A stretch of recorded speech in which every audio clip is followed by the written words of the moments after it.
So our religion, whatever it may be, has a lot to do with how we're going to think of nature and the world around us, our environment, our ecosystem. Um, and I'm not going to pick on any religion because, there's so many different ways to interpret every religious tradition. Like for me to say, Christianity is this way and Hinduism is that way and Islam is this way and Buddhism is that way. I mean, what am I really saying? Not much. I'm saying how I interpret each of those religions.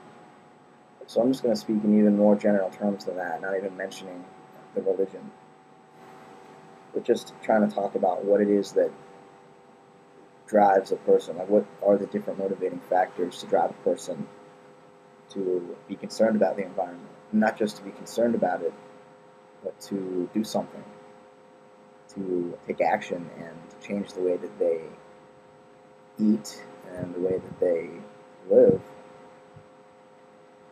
in order to actually preserve the physical, natural ecosystem that we are part of.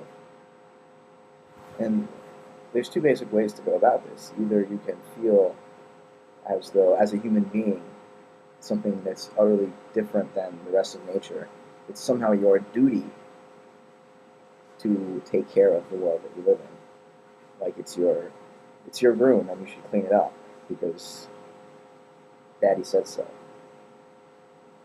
Or you could view the world as something that's not at all separate from your humanity, and that your humanity is actually just an expression of. And in that sense, you don't necessarily have a duty to clean up the world. I mean, you would naturally want to, so someone else could interpret that as, oh, that natural desire is you expressing your duty. Yeah, you could say that, but I wouldn't call something a duty unless you didn't necessarily want to do it, like you had to choose to do it. It was sort of an obligation. So, with this other kind of worldview, they're not separate from nature. So it's not a duty. It's just your natural behavior. You would rather grow your own food than go to a fast food restaurant for lunch every day.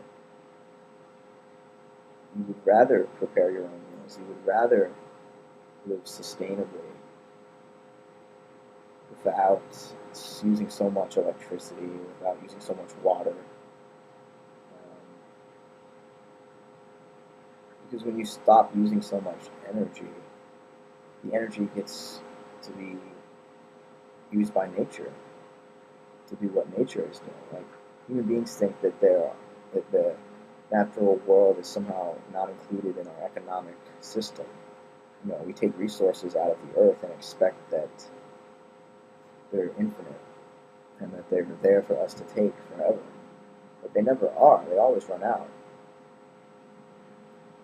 And if our economy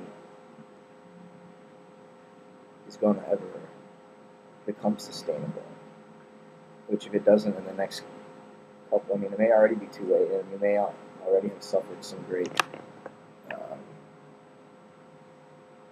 catastrophes, or at least we've already passed the point of no return to where 10, 20, 30 years from now,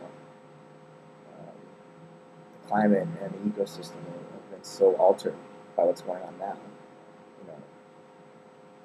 50 species die every day. It's one of the greatest extinction events in 65 million years. So that's changing something.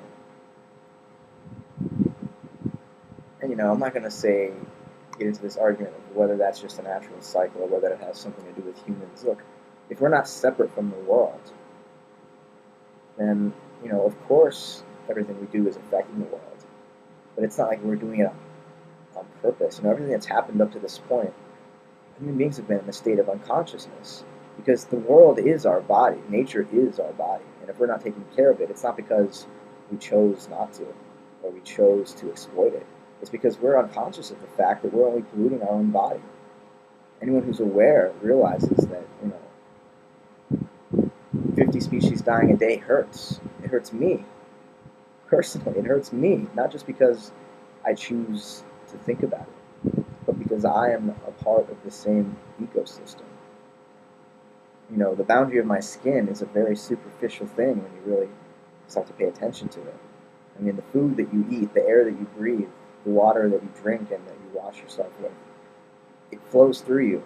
It, it composes your cells. You're not separate from any of that. You're not separate from the mental air floating around. You know, I've been in a discussion with Darwin's hamster about air pollution, and you know, he was saying that when our air was clean in America, it was before the Industrial Revolution really took off, and it's actually a lot cleaner now than it has been at the height of the Industrial Revolution. I mean, that may be true in some places. It's not true in LA. It's not true in most big cities.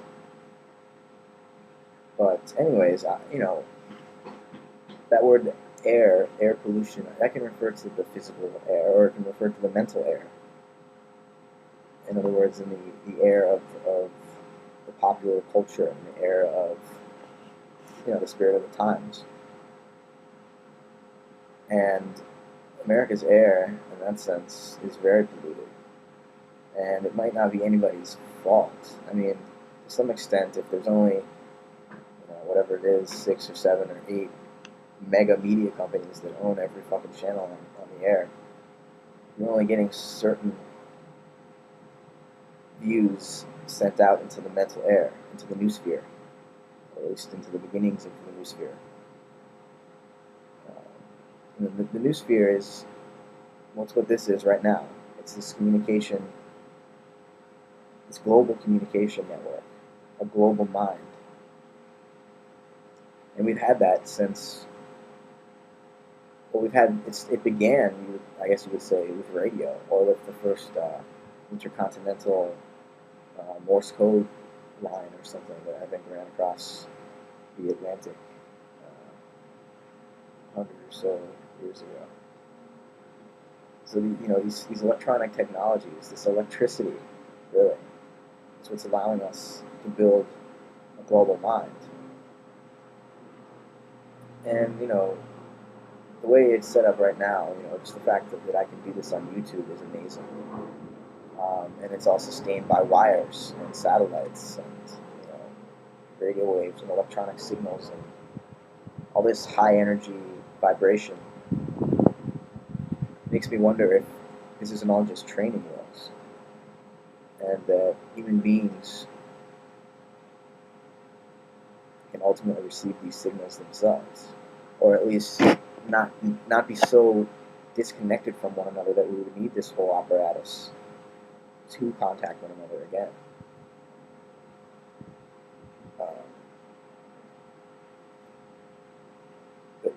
This whole, like I'm saying, that this whole technology of computers and cameras and the World Wide Web and information technology in general is something that a very alienated human species designed and built to try to remember what it already had, but became unconscious of, disconnected from somehow.